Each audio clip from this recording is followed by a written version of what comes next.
Hi, good afternoon. My name is Rob Spicker. I'm the Assistant Director in the Communications Department. We thank you for being here as we start this news conference about the plans we have to reopen school come August. We have a number of speakers who will be making some short remarks before you.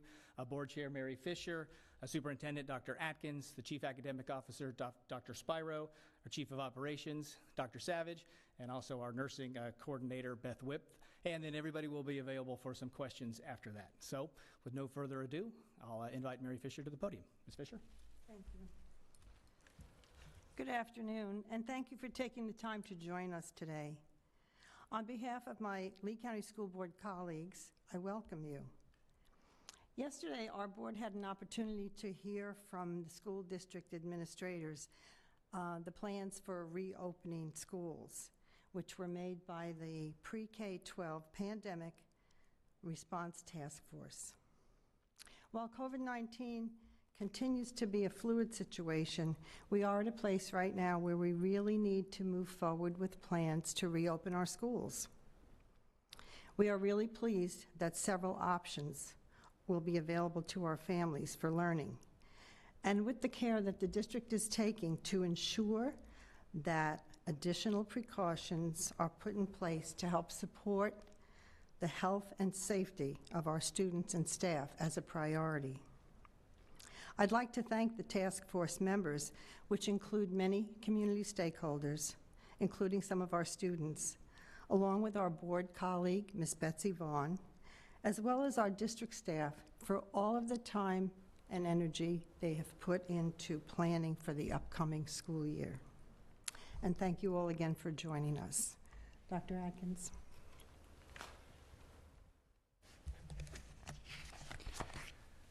Thank you, Ms. Fisher. Since the end of school, the district staff has really worked tirelessly to help, with the help of the task force and many others, to give our families and employees options for school to reopen. For many families, our schools are really the only places where their children can get meals and get the social and emotional needs met.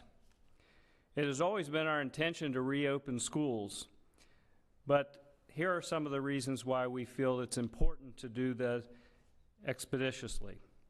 Prolonged school closures have disproportionate impacts that are particularly challenging to Florida's public school students, especially in underserved and socioeconomically disadvantaged communities. Schools are inherently connected to Florida's economy and social services sectors. Lower wage employees are caught between going to work or back to school, and COVID-19 will likely widen achievement gaps without intervention now. Throughout the development of these plans, we have been in close contact with local health officials and the State Department of Education to follow the state's guidance in reopening. This guidance advises us to create a local safe school plan to maintain in-person learning based on input from health officials.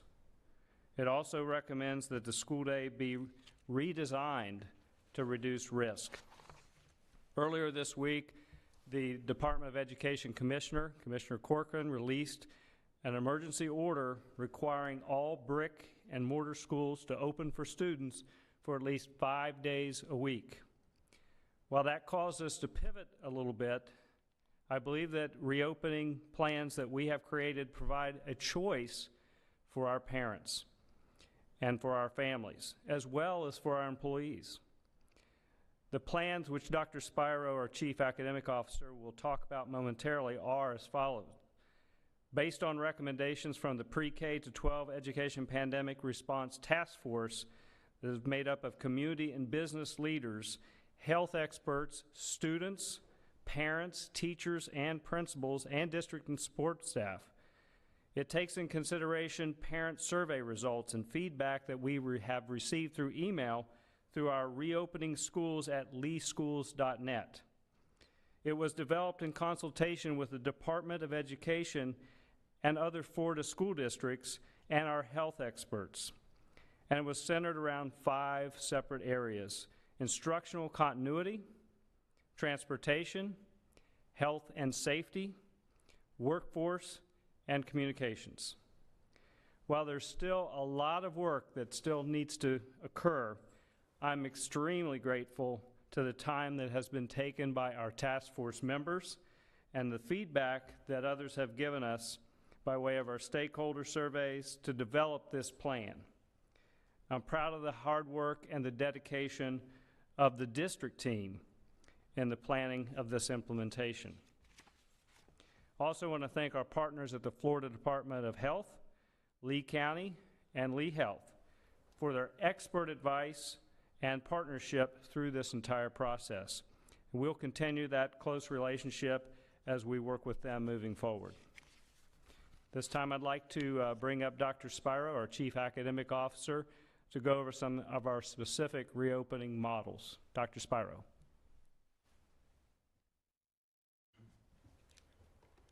Good afternoon. Thank you very much, Dr. Atkins. It's my pleasure to be here this afternoon. This afternoon, I'm going to share with you our 5 instructional continuity models that our task force approved and received consensus from our school board this last evening. First, as Dr. Atkins just talked about, with the permission of the Commissioner of Education, we are going to be offering school face-to-face for all students 5 days a week. So any family that wants to send their student back to school for live face-to-face instruction will have that option for the upcoming school year. And yes, there will be extra health and safety protocols in place that we'll talk about this afternoon. Now, if a family chooses to stay home and they feel like this is not the best time for their child to come back to school, we have a number of options that the school district will be offering our families. First, we have an option that we're calling Lee Home Connect. This is an option for students to stay home and get live virtual learning from teachers that are assigned at their already home school. So if I'm a student that's at an elementary school or middle school or high school and I choose to stay home, I will be assigned a teacher or teachers from that same school that will provide live instruction. They will get the same curriculum, the same materials, and the same progress monitoring that students would receive if they were already in a brick and mortar school. We are asking our families that enroll in the Lee Home Connect program to stay enrolled for at least 9 weeks, 1 marking period. But however, if circumstances arise where families have situations in their personal life where students need to come out of that program and come back to a school face-to-face, then that family would simply work with their child's principal and make the best determination for that child and that family. So that's the Lee Home Connect. Live learning with teachers assigned to the student school that the student is already at. The other option we have is our Lee Virtual School. And Lee Virtual School is a local virtual school. It has been part of the school district for a number of years, well over a decade. That has always been an option for students. And that is more of a self-paced program through modules that has the assistance of certified teachers as well. That is the Lee Virtual program. And of course, we have our homeschool program that is really driven by our parents. The parents determine the rate and the pace of that program, but they still use the Lee County School District materials and curriculum. And finally, we always have distance learning. So at any point, if our local health officials say we need to close down schools in partnership with us, we could always pivot to our distance learning, which would be different than what our teachers and students experienced at the end of this last year. This last year was meant to be a short-term program, while moving forward, students would receive live instruction from their teachers, so that curriculum is always moving forward, so synchronous learning. So those are our 5 models we have available. Come back face-to-face. Stay home, but be assigned to your school through the Lee Home Connect program. Enroll in our Lee Virtual School, enroll in our home school, and then at any point, if the district needed, we can always pivot to distance learning. Now, next week, families will receive some information about how to enroll in those programs. There'll be a survey that'll be going out, and it'll be going out to all of our families, and so families will have an opportunity to choose. And I think that's very important, that word that Dr. Atkins used, because it is a choice for families where they feel comfortable in their own personal life. Inside of the building, there are going to be some extra health and safety protocols that'll be in place, and so schools will look a little different come fall. We are going to have staggered arrival and staggered dismissal times. And the reason for staggering arrival and dismissal times is to allow our students to get into the buildings, not in large groups. We're trying to avoid large group gatherings with our students. So as buses arrive on campus, for example, they'll unload a few buses at a time. Temperatures will be taken of those students prior to entering the building, and then they will go on to class. If a student's in the parent pickup line, they will take the temperature of the child while they are still in their vehicle with their parent before they exit the vehicle. Bikers, walkers, as they arrive to school, they'll also have their temperatures taken. Once inside the building, students and staff will see one-way directional signs. We're trying to keep students in the same path so we can social distance as best as possible. Breakfast and lunch. Breakfast will be a grab and go where students will get their breakfast, and they can either eat in the classroom or in large open spaces, depending upon the schools. Each of our schools are designed differently, so our school executive directors for school development, they will be working with their principals and developing very specific plans for in their building based around what is available for schools. Masks will be required in the hallways during transitions. So as students are going from one class to the next class, they are required to have masks in the building. Hand washing, hand sanitizers, all of that will be available for students. We will have a campaign through our communications department about the proper way to do hand washing. You'll see signage in the building. We're going to have some PSAs available for our principals in our schools to make sure that we're giving frequent reminders to help make sure students and adults are using the best habits for health and safety. We're going to try our best to keep students in cohorts, meaning same groups of students together. So in elementary school, and with students that are there face-to-face, they will be with the same teacher all day long.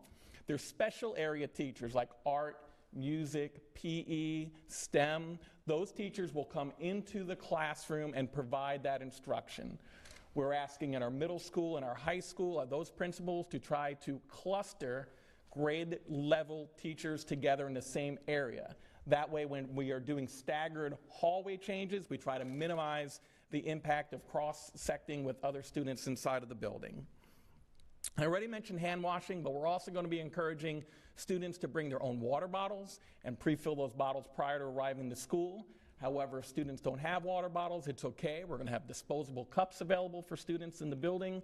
We'll have designated water fountains in the building that students can use throughout the course of the day, and of course, those will be cleaned on a regular basis. So that is kind of an overview of some of the health and safety protocols that are in place. I'm sure there'll be some specific questions later that I'll be happy to answer, but at this time, I'd like to turn the rest of this meeting over to Dr. Savage, who will talk to us a little bit about cleaning and transportation. Dr. Savage.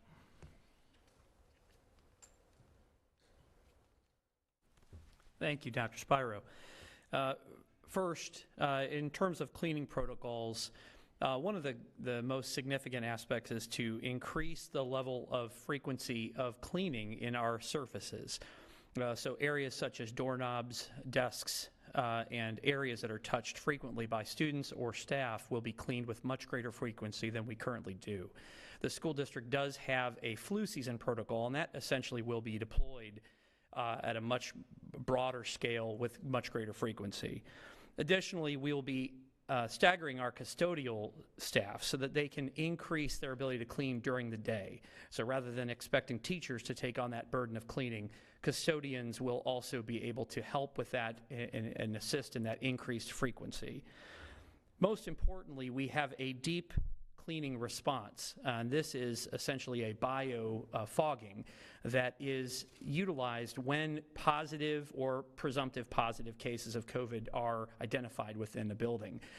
This aerosol fog kills the virus within 20 seconds. It also coats surfaces such as walls, desks, and all the areas in which it touches. And so that is our best line of defense once we are trying to make a facility safe again after a positive COVID exposure has been identified. And again, there are far more details that we have in this that we will be able to go into in terms of in-depth questions. Shifting to transportation, recently our task force agreed to upgrade our status on masks being required instead of just being recommended. This was a very tough balancing act, as we acknowledge that in our district, transportation plays a powerful role in helping students attend schools. And if we took away that transportation option, it would significantly impact families and their ability to attend the schools that they like to attend. And so in order to protect those children and their families, some of which you may have vulnerable members of those families, and to protect our drivers and the bus attendants who help transport these children in an area where we know we do not have the ability to do the full social distancing, it is very clear that masks will be that additional assistance to help us try to keep everyone as safe as possible. Hand sanitizer will also be available on the buses, as well as seats will be assigned so that students are clustered in the same areas where they are with other students at their bus stop. And so again, just as we're doing in the classroom in a cohort style, we'll be doing the very same thing on buses to try to ensure that students are not commingling with other students and expanding their ability to infect others. It's just one more preventative mechanism. And lastly, buses will also be cleaned in between routes. This is just another, again, a surface cleaning protocol that will be applied with greater frequency than what we currently do, utilizing a disinfectant that does kill the COVID virus, and it will be done in between routes to, again, make the bus safe for the next group of students that the bus picks up. There are, again, far more things that we could answer on this piece, but this is at least a good introduction to our plan. Next, I'd like to introduce Ms. Beth Whiff from our nursing services. Thank you, Dr. Savage. I just wanted to let everyone know that we have been in close communication with our local, our state, and our national health professionals while developing this plan. I would like to thank our local health department as well as Lee Health for their guidance and continued expertise while guiding us and helping us make these decisions. We have created health and safety protocols to keep our students and our staff safe while in school. I wanted to go over a few more of our health and safety aspects of the plan with you today. So if we have a suspected case or someone who has COVID symptoms in our schools, we will be removing those students as well as employees. So the students will come out of the classroom and we will designate an isolation room where we will have those students held until we can contact their parents or their families to come and pick them up from school. We will also be recommending that they contact their healthcare providers immediately and to receive guidance from their healthcare provider on next steps for them. If it's an employee, they will obviously be directed to go home if they are feeling okay, and if not, we will help them in assistance to contact family members to help them get home. We will also be providing instructions on how to return to school for both of our students and our staff. And specific instructions on how they can safely return to school. We will be reporting those symptoms or positive cases to our local health department, and it will be up to our local health department to then conduct the tracing and notify members that have been exposed. We will then deploy our rapid response cleaning team that will go into the areas where either the student or the employee has been in the school, and they will conduct their deep cleaning procedures.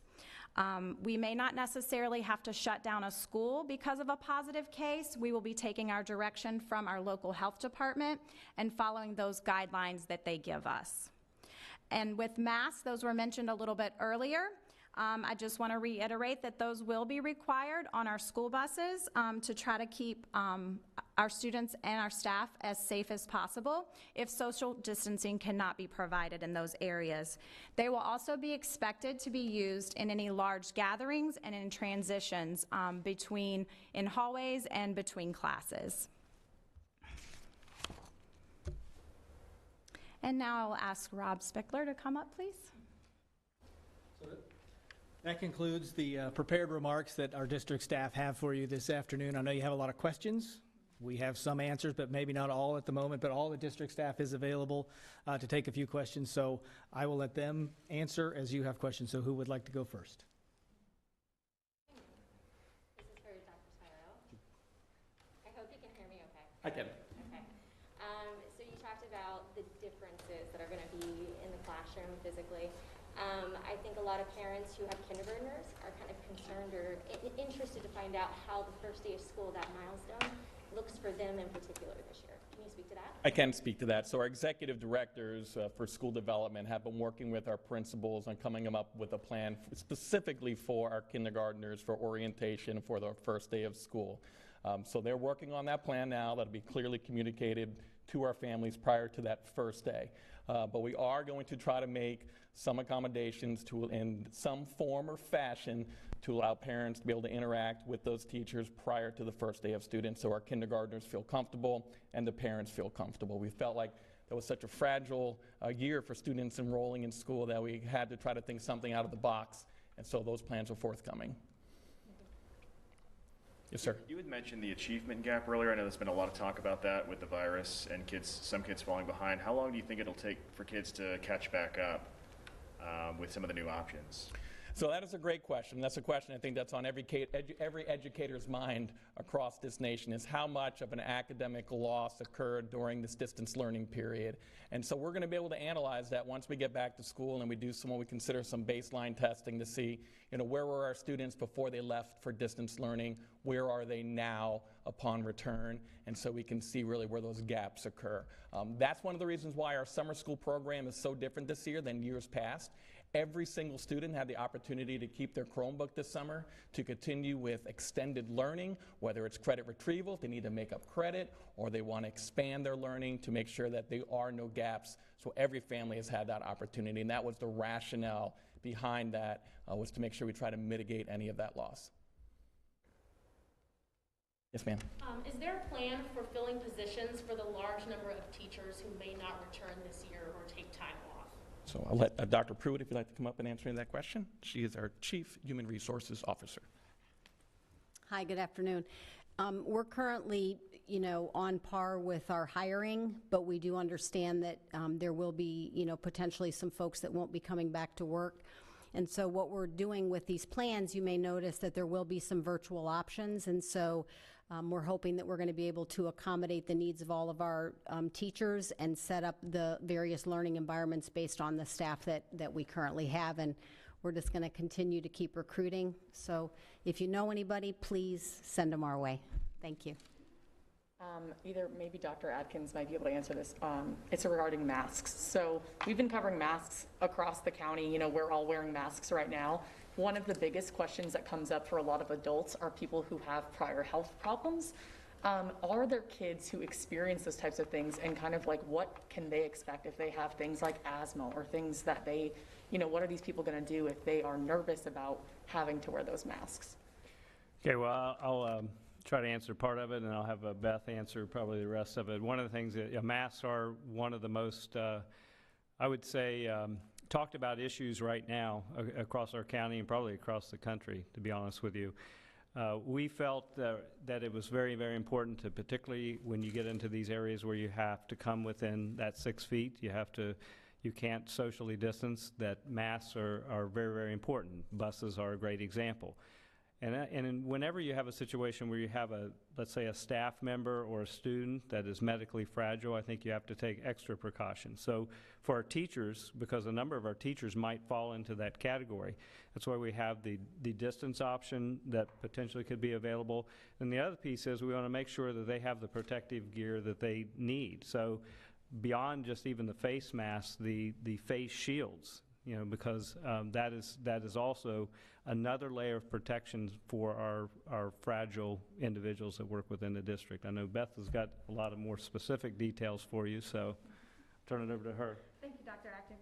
So I just wanted to add to that our school nurses in our schools will be working with our families to identify those kids who have underlying medical conditions, who might have a pre-existing respiratory infection or disease that prevents them maybe from wearing a mask. So we'll definitely identify those kids and we'll make accommodations as needed for those. So thank you.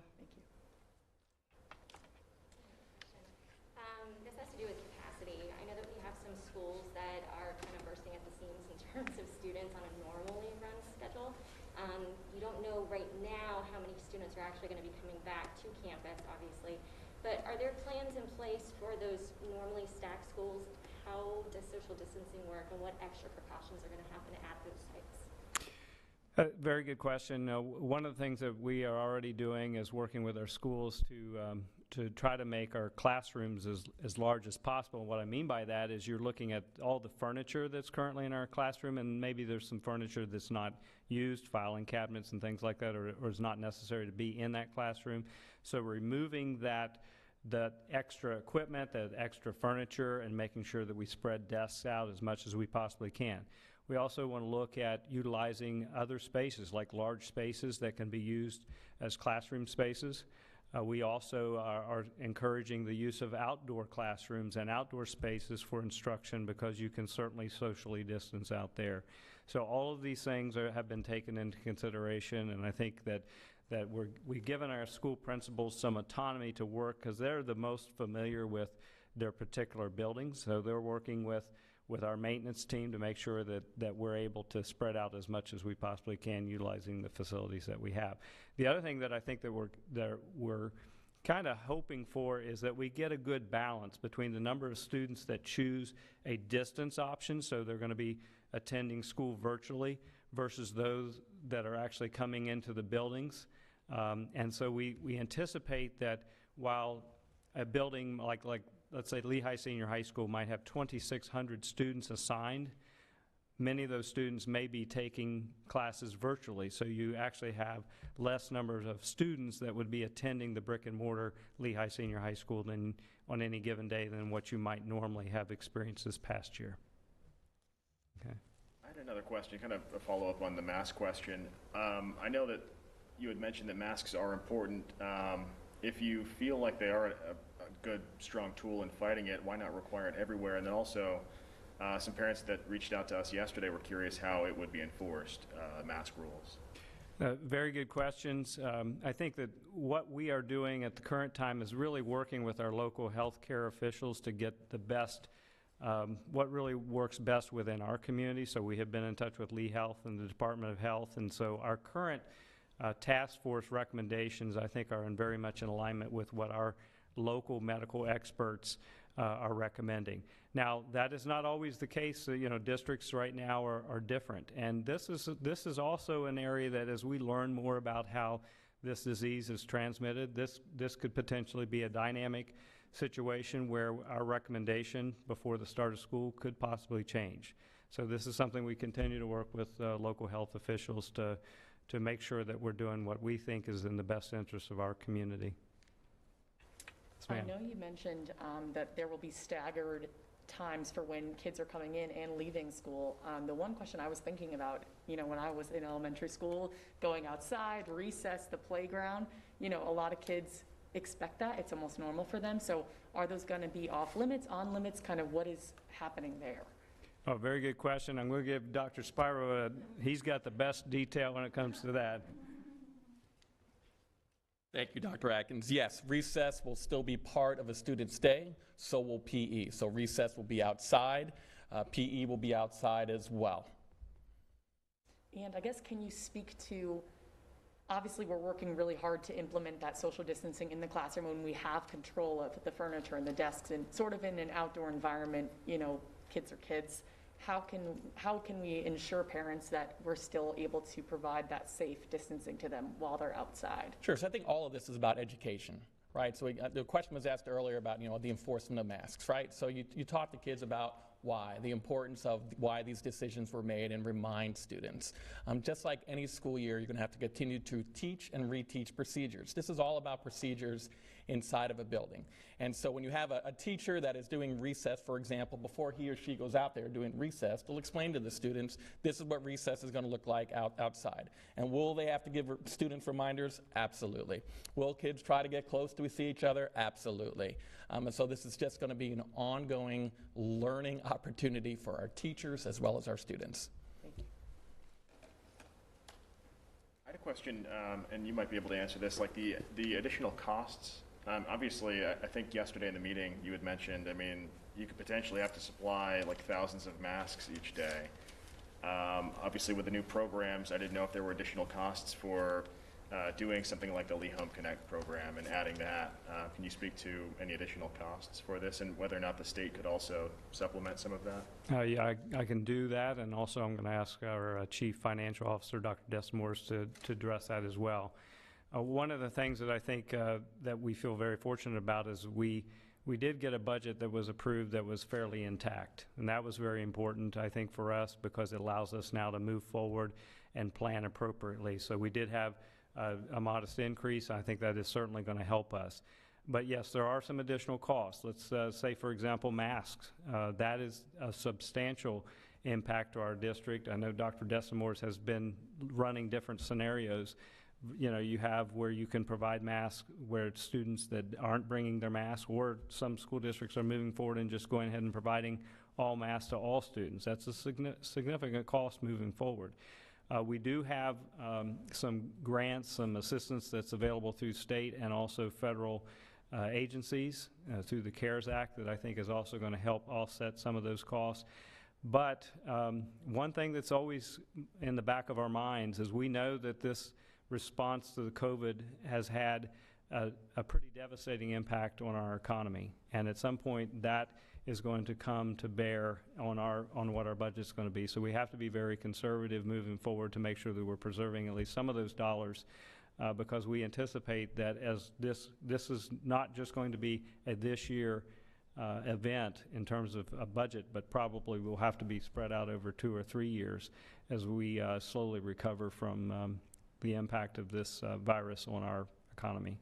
So Dr. Desmores, I'll ask that she come up and give you some more specifics relative to our budget and what's available in terms of additional resources. Dr. Desmores? Thank you, Dr. Atkins. Good afternoon, everyone. So, great question about the additional costs, and we do expect that, of course, we have to get some information about what children or what students we will plan for coming back, but having to plan for the most conservative scenario of all of our students, or at least most of our students returning, with the personal protective equipment and supplies that we are now planning for, such as gloves for both, masks for both students and staff, face shields for those staff who might need, hand sanitizer, additional soap, cups for the water fountain as was discussed earlier, gowns, that's not an exhaustive list, but that's a good idea of some of the things that we're planning for. With our student population of, over 83,000 students at our traditional schools, we are estimating an expenditure at this point of somewhere around $15 million for all of those items. And of course that there could be more, based on how things go during the year. So we are carefully trying to plan for that large additional expenditure. And as Dr. Atkins mentioned, we do have the ability to tap into the funds that we receive from the CARES Act and also possible reimbursement from FEMA as well for those additional expenditures. But we are trying to, plan as efficiently as we can to utilize those resources efficiently, but also make sure, first and foremost, that we have all of the supplies out there that we need to conduct this reopening school plan and keep all of our facilities and our students and staff safe.